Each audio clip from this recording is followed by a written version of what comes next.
¿Qué tal? ¿Cómo están? Bienvenidos a En Portada en este viernes, el 9 de septiembre. Como siempre, vamos a comentar las noticias que trae en su primera página el diario La Región. Lo hacemos hoy, como siempre, acompañados de tres invitados que paso a presentarles.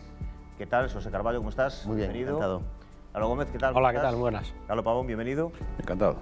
Una primera página del diario La Región que tiene como principal noticia más de 2.700 ourensanas empleadas del hogar tienen derecho al paro a partir de hoy.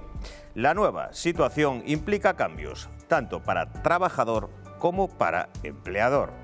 La fotonoticia para la reina Isabel II de Inglaterra, luto por Isabel II, la muerte de la reina de 96 años y que ocupó el trono durante 7 décadas, causa una gran conmoción en el Reino Unido y abre paso al reinado de Carlos III. Además, la Xunta ofrece seguros gratis contra impagos para alentar el alquiler y el Sergas allana el camino para contratar médicos en hospitales y centros de salud de difícil cobertura. Además, el alcalde de Leiro que insta a la Xunta a normalizar el hotel y el spa de San Clodio y el Banco Europeo aplica la mayor subida histórica a los tipos de interés. También las empresas de la pizarra que ayudarán a reconstruir las casas que arrasó el fuego y los taxistas de la ciudad que implantarán una tarifa mínima de 4,25 euros el viaje. Además, inaugura 2 años después IZ, el ministro de Cultura pide disculpas por los retrasos en el Archivo Histórico Provincial y hoy con el periódico La Revista, el sector del vino ante la vendimia del cambio. Bueno, si os parece, comenzamos comentando el tema de las empleadas del hogar. Yo creo que es algo que llega, no sé si tarde, pero que es de justicia. Sí, es de justicia, es necesario y sí, y posiblemente llega tarde, ¿no? Es una decisión valiente también, ¿no? ¿Y por qué? Y ahí está la explicación de por qué tal vez llegue tarde, porque me da la impresión de que electoralmente no es una decisión que sea beneficiosa para quien la toma, ¿no? Hay mucha más gente que contrata, personas que le ayudan en su casa que contratadas.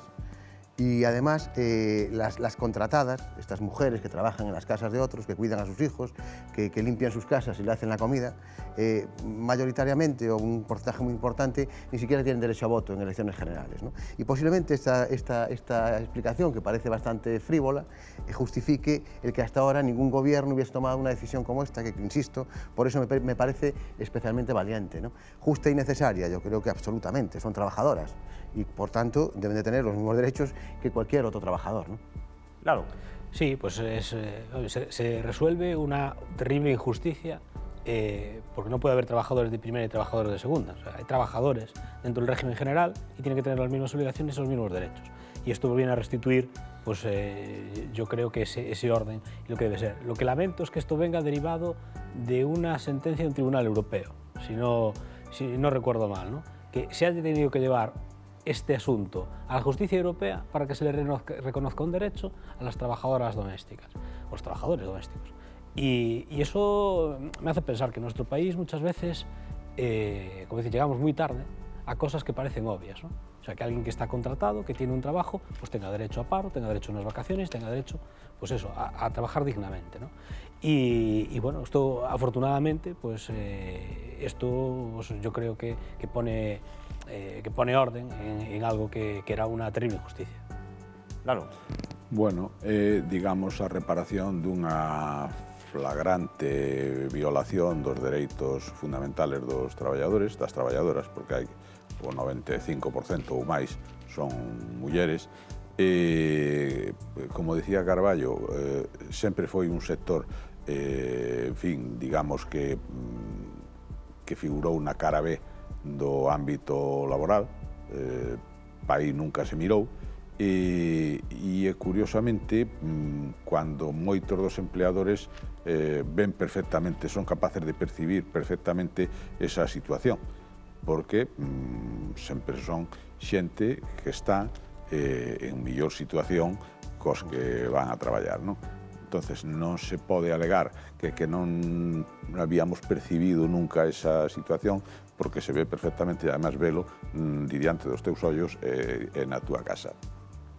Dito eso, pois eso supón unha xusticia, unha decisión de xusticia histórica imposta ou derivada dunha sentencia xudicial que obligaba máis ou menos a eso, E iso lembrame que neste país somos ou temos sido especialmente dados a crear bolsas de damnificados por nada, en aras de filosofías que non se sabe moi ben a que responde. Estou pensando ahora mismo nos autónomos, que levan unha carreira de fondo desde aí histórica tamén, para tratar de resolver agravios que sufren, non se sabe moi ben por qué, nin a conta de qué. Sempre foron digamos, a rama pobre da vida laboral, e algo se ten avanzado, casi todos os gobernos van a resolver a situación dos autónomos, pero non damos acabado. E en cualquier situación de dificultad do mundo laboral, os autónomos sufren o máis. Sigue habiendo muchísimas trabajadoras del hogar sin contrato en España. ¿Creéis que esta medida puede ayudar a que se termine con esa contratación, con esa economía sumergida? Sí, hombre, yo creo que es el primer paso, ¿no? Y aparte debe de conducir, un primer paso que debe de conducir a esa situación, ¿no? Porque además es que el trabajo que hacen es inmenso, no estamos hablando de... no solo limpian, ayudan a mantener los hogares en condiciones, no solo cuidan a los niños, cuidan a los dependientes. La mayor parte de los cuidadores... Falta esa diferenciación, ¿no? En la categoría de empleadas del hogar, diferenciar... Son cuidadoras, claro. Hay un apartado que debería ser de cuidadoras de personas y un apartado que debería ser de limpieza del hogar. Claro, exactamente, pero en muchos casos hacen la labor de cuidadoras también, ¿no? Con lo cual yo creo que es una injusticia histórica que se salda en parte, pero que todavía tiene que seguir saldándose. Hay muchas cuestiones a mejorar en la relación de todas estas personas con el mundo laboral, ¿no? Empezando pues, por coberturas sociales, empezando por el derecho al paro que se les reconoce ahora, empezando por unas condiciones salariales dignas, por convenios, es decir, hay mucho por andar, ¿no? Pero este paso sí que es verdad que es definitivo, ¿no? para emprender ese camino. Sí, yo acuerdo con Carballo, y todos los trabajos son importantes, ¿no? Antes decía que no hay trabajos de primera ni de segunda, todos los trabajos son importantes. Recuerdo que cuando nos metieron a todos en casa en el confinamiento, en la pandemia, pues gente con grandes estudios, con una información enorme, se quedaba en su casa, pero los limpiadores siguieron yendo a la calle y las cajeras tenían que seguir yendo al supermercado. Por eso que la importancia de los trabajos es muy relativa, ¿no? El caso de las cuidadoras, qué cosa más importante que alguien que le encomiendas el cuidado de tus hijos, el cuidado de tus mayores, o simplemente le dejas en tu hogar, a solas, en tu casa. O sea, es una responsabilidad enorme. Y es oye, es alguien que está en tu entorno más seguro, ¿no? O sea, que tiene una importancia, yo creo que muy importante, que es vital, y que hay que cuidar, y que tienen que tener eso, los derechos, que tienen que tener sus obligaciones, obviamente, y que los empleadores pues tendrán que pagar lo que tengan que pagar para cotizar la seguridad social, para que estas mujeres o estos hombres que trabajan en el servicio doméstico pues tengan los derechos acordes. Hay muchos sectores en los que existe una enorme economía sumergida. Este no es una excepción, tampoco creo que sea de los mayores, ¿eh? Hay posiblemente casos peores. Pero bueno, yo como digo, yo creo que sí que es un paso importante para que se regularice un pouco a situación. Claro. Eu teño as miñas dúbidas de que isto supón un avance evidente para quenes están en situación regular, si perden o seu traballo poidan percibir a prestación por desemprego, pero teño dúbidas de que isto vaya a axudar a regularizar a situación de quenes non están en ela. E é un sector que se presta, en fin, non só a que non estén aseguradas ou que non estén, sino que incluso hai fraude parcial. Xente que traballa unha xornada completa, cotizan por a mitad, ou, en fin, os aseguran... Pero eso, Lalo, coincidirás comigo que ocurre en casi todos los sectores. Sí, pero este é un especialmente vulnerable, porque algunhas desas personas teñen escasa capacidade de reacción e moita necesidade de levar diñeiro á súa casa. E entonces, si tú perteneces a un sector que, digamos, é máis visible, porque esa é outra cuestión curiosa. Estamos falando de baluartes da nosa sociedade, do estado do benestar, ao punto de que se un día parara todo o sector, boa parte do país non sabe que facer. Se un día todo o personal que está dedicado ás labores do fogar ou a atención a dependientes, por algunha razón non funcionase, o país é un cataclismo. Pero non se ve, porque nadie se imagina esa situación, e nadie se imagina esa situación porque son xente moi vulnerable e que están en situación de non poder asumir unha postura de forza para reivindicar os seus dereitos. Pero en el caso de Ourense, por ejemplo, que hay muchas personas viviendo solas, muchas personas dependientes, faltan plazas para personas mayores, una población muy envejecida, se necesitan cuidadoras. De hecho, las agencias de colocación hablan de que uno de los sectores donde más gente se necesita es en el de cuidadoras. El hecho de que haya una gran demanda de este tipo de trabajos puede hacer que las personas que acceden a ellos exijan a los contratantes que los afilien a la Seguridad Social para tener derecho a ese paro. Y que esa sea la tendencia a la hora de cuando te ofertan un trabajo de ese tipo, exigir eso y que esa sea la tendencia general a partir de ahora, entiendo. O verbo exixir non se conxuga moito nese ámbito.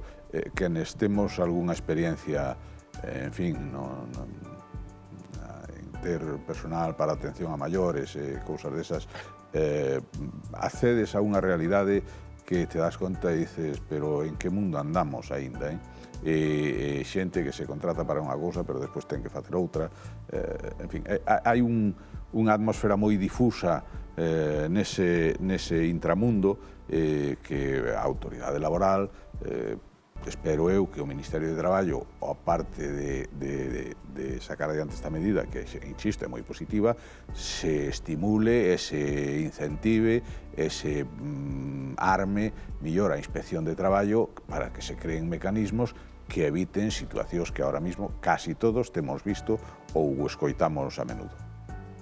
El cuidado de los mayores, de las personas dependientes, no puede quedar exclusivamente en manos del bolsillo de quien necesita ese tipo de servicios, ni tampoco en manos de estas personas que están demandando ese tipo de trabajo, ¿no? Tiene que ser una acción conjunta de administraciones, de la sociedad en general, ¿no? Y yo creo que ningún paso al final resuelve de todo un problema al 100%, ¿no? Pero sí que es importante y hay que ponerlo en valor y darle la dimensión que tiene. Ocurrió con la ley de dependencia, ¿no? Antes no había nada que garantizase el cuidado de la gente con ese tipo de situaciones personales y ahora hay una ley que no cubre al 100%, evidentemente, ¿no? Pero que no deja de avanzar en la cobertura año tras año, ejercicio tras ejercicio, ¿no? Con lo cual yo creo que esas cosas hay que ponerlas en valor, ¿no?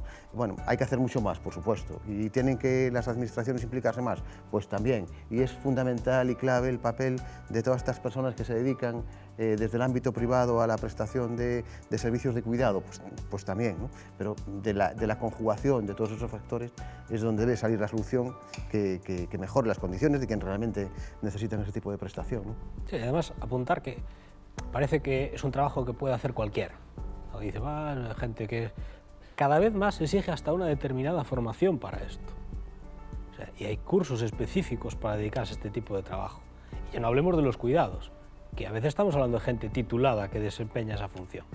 Por eso digo que hay muchas situaciones, hay muchas particularidades, como en todos los gremios, ¿no? Pero yo creo que este es un campo, obviamente, de crecimiento en nuestra provincia, porque cada vez hay gente más dependiente y que necesita este tipo de servicios y más hogares que necesitan apoyo en sus casas, pero también que cada vez demandan que esa persona que viene a atender ese servicio tenga una formación mayor o que sea capaz de cubrirle un amplio abanico mucho más grande que hasta ahora. Por eso digo que, oye, mis respetos a este trabajo porque es un trabajo más y es un trabajo importante y que ya digo que requiere cada vez más mayores conocimientos. Bueno, vamos a hacer, si os parece, una pequeña pausa para la publicidad. Volvemos de inmediato aquí en Importado. No se vayan, hasta ahora.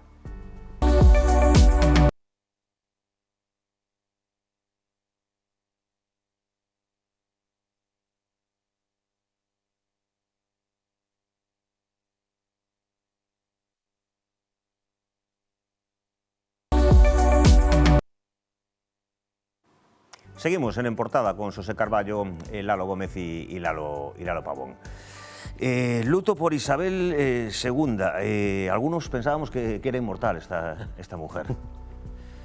¿Cómo veis esta noticia? ¿Cómo la habéis encajado? Hombre, son de estas noticias que no deberían de sorprender, porque estaba en una edad en la que además se le veía, ¿no? Últimamente el deterioro había reducido al máximo su agenda pública y oficial, ¿no? Bueno, es verdad que es una persona relevantísima en la historia reciente del mundo, ¿no? Jefa de Estado de 15 países distintos, ¿no? ¿Qué pasa? Que también es verdad que es una reina memorable, la más memorable del último siglo seguramente, pero que no se recuerda el que hubiera dicho ni hecho nada memorable, ¿no? Porque una parte de su función era precisamente esa, ¿no? No estar, no opinar, no decidir, ¿no? Decía ella en algún momento que lo más difícil era no hacer ni decir nada, ¿no? Para ella, como reina, lo más difícil era no hacer ni decir nada, ¿no? Una reina que fue reina con 25, 26 años, ¿no? Y que va a ser sustituida por su hijo de 73, que no es una mala edad para empezar a trabajar, ¿no? Con lo cual, bueno, pues una mujer relevantísima, una histórica, una pieza clave para muchos de los acontecimientos de este mundo, pero a la que, repito, no se le conoce nada, y seguro que lo hizo, pero con esa discreción, con esa dignidad con la que ejercía su cargo, no se le conoce el haber hecho nada, ni dicho nada memorable, ¿no? Yo vaya por delante que me salgo bastante externo y bastante lejano, ¿no? La vida política y de la monarquía del Reino Unido, ¿no? Sí que concuerdo con Carballo en que esa neutralidad posiblemente sea la mayor de las virtudes de 70 años de reinado de Isabel II, ¿no? Yo puedo precisar bastante bien cuando para mí llegó la figura de Isabel II y su relevancia a nivel mundial. Un 6 de mayo de 1994, inauguración del Eurotúnel. Yo estaba en el colegio y de aquellas, como ese era un evento importante, la mayor obra de ingeniería de la humanidad en aquel entonces, nos llevaron a ver esa inauguración presidida honorablemente por la reina Isabel II, ¿no? Y nos explicaban pues, lo que representaba aquello y tal. Y por eso puedo precisar con semejante exactitud el momento en el que yo, digamos, conocí la figura de Isabel II. Me ha llovido, desde el 94. Y este reinado que dura hasta ahora, hasta el 2022, ¿no? Pero sí que es una persona que en la Commonwealth, que sí que existía pues, un cierto consenso en torno a su figura, de eso, como figura imparcial, neutral, que no estorba y que, según estamos viendo las imágenes, pues sí que provoca pues, ciertos sentimientos ahora mismo de orfandad entre mucha gente del Reino Unido. Como anécdota diré que mira si tiene impacto el fallecimiento de Isabel II, que hasta tiene un impacto directo en el deporte español. Y diréis, ¿esto por qué? Pues muchos aficionados al ciclismo sabrán que el Movistar Team se juega el descenso de la mayor categoría mundial esta temporada. Se estaba celebrando en el Reino Unido el Tour de Bretaña, de Gran Bretaña, que se suspendió ayer. Curiosamente, yendo de líder un deportista del Movistar Team, Gonzalo Serrano, con lo cual los puntos UCI que iban para él ya son concedidos por ahí. Solamente tenía 3 segundos al segundo clasificado. Pero eso posiblemente haya hecho que el Movistar Team salve la categoría mundial esta temporada, ¿no? Claro. Pois, evidentemente, é un personaxe histórico. Eu non diría que clave, como oín por aí en algún momento, aínda que sí que tuvo papeles que non tanto por ser Isabel II, sino por estar donde estaba, que lle tocou xogar ou, por lo menos, asistir, non? Pero un personaxe, eu non diría tanto ese, decía Carballo, esa discreción, esa que parece que non fixo nada, probablemente esa sexa a súa mellor virtude e o seu maior legado, o estender na sociedade que era unha persona ou unha institución perfectamente inútil. Eu creo que non é certo. Para o bo é para o menos bo, porque, en fin, é un personaxe que asistiu e participou e probablemente alentou un montón de intrigas que tuveron que ver ca súa propia familia, cos seus gobernos, co seu país, ca Commonwealth e co mundo inteiro, non? E ela tuvo aí, xogou papeles. Eu recomendo vivamente a xente que non o haya visto, hai unha serie relativamente frecuente que é The Crown, que trata e retrata moi ben o papel da corona británica e ademais, creo eu, sin facer sangre nin tal, pero sí con xusteza e con dureza algunhas veces, porque hai episodios na monarquía británica e concretamente na biografía de Isabel II que, bueno, o que pasa é que é certo que tuvo a virtude de ser tan discreta que permitiu, o sea, aceptou non levar glorias cando lle pertenecían laureles, pero a cambio evitou ser blanco da ira dos demais por esa discreción que mantuvo. E logo, eu creo que batiu moitos récords o do reinado na sociedade moderna, pois eso, casi 71 anos, e o seu fillo, que botou casi 74 aprendendo a ser rei. Bueno, pois...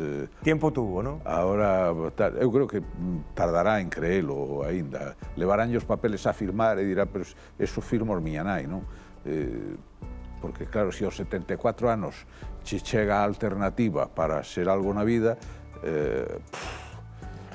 Era una reina con un alto nivel de popularidad entre los británicos. La situación de crisis que estamos viviendo y que el Reino Unido también está evidentemente sufriendo y la baja popularidad, no sé si baja o menos desde luego que su madre de Carlos III, ¿puede poner en riesgo la estabilidad de la monarquía, pensáis, o no? ¿O se va a aceptar con total naturalidad? Hombre, yo imagino que los británicos a partir de ahora van a mirar con otros ojos a la monarquía, ¿no? No va a ser lo mismo, ¿no?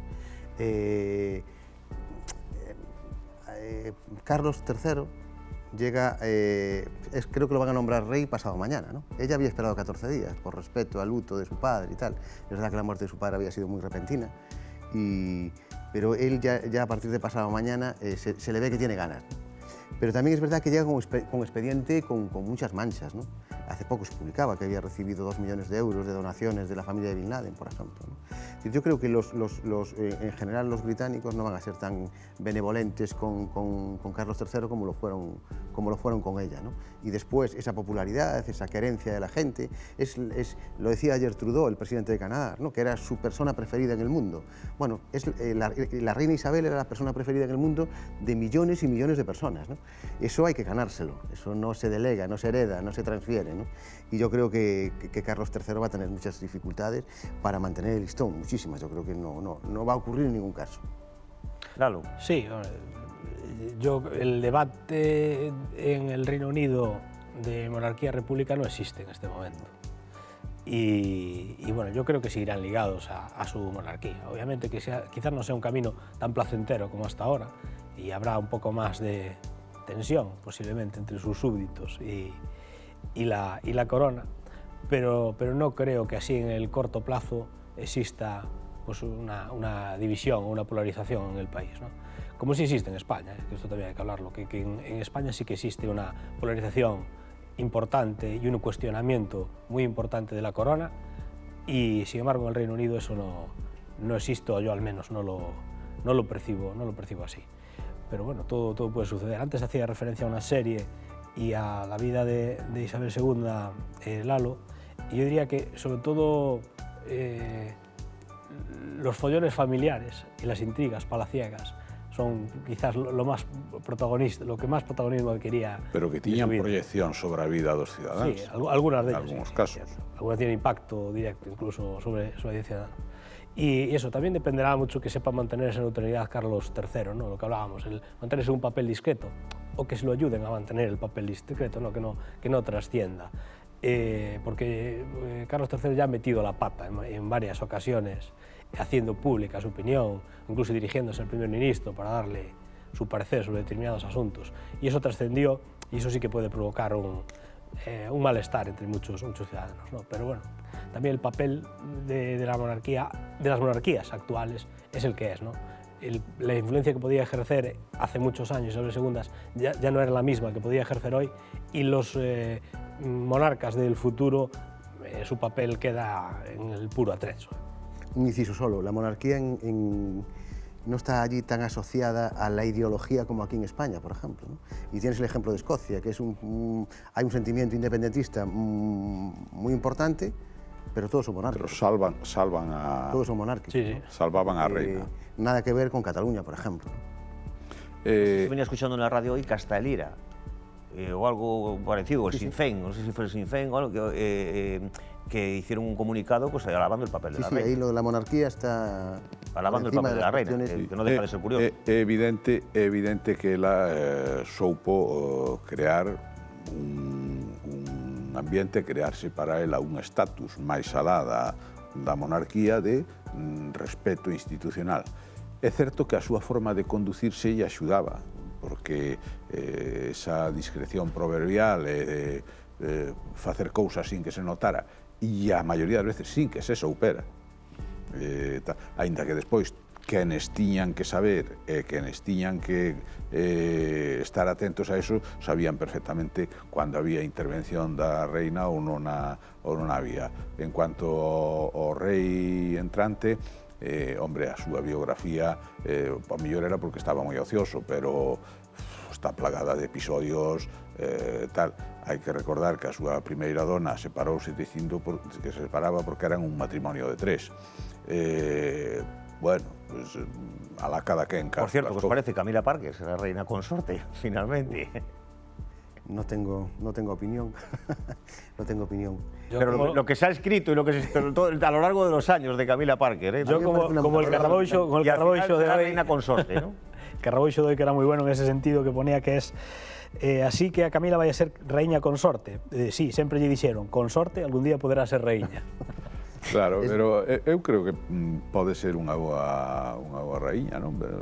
Non se lle espera un papel relevante nin destacado, pues simplemente de acompañante. Desde logo, estou segurísimo que lle vai crear moitísimos menos dolores de cabeza ela o rei que o rei consorte seu pai a súa nai, que lle deu moitísimos dolores de cabeza con negocios turbios, en fin, en todas as partes do mundo e en moitos ámbitos, cousas que chegaron a ser deleznables, e con unha ideoloxía política, en fin, que tal. E ela soupo tapar todo eso e a temperar, e insisto, ese é o seu gran mérito, que soupo facer traslucir discretamente as virtudes e soupo tapar como nadie os defectos e os grandes problemas que os tuveron. Bueno, pues tenemos que terminar. Muchísimas gracias a los tres. José Carballo, muchas gracias. Muchas gracias. Lalo Pau, muchísimas gracias. A ustedes, muchas gracias, como siempre, por la atención prestada. Nos vemos el lunes de nuevo aquí en Portada. Saludos.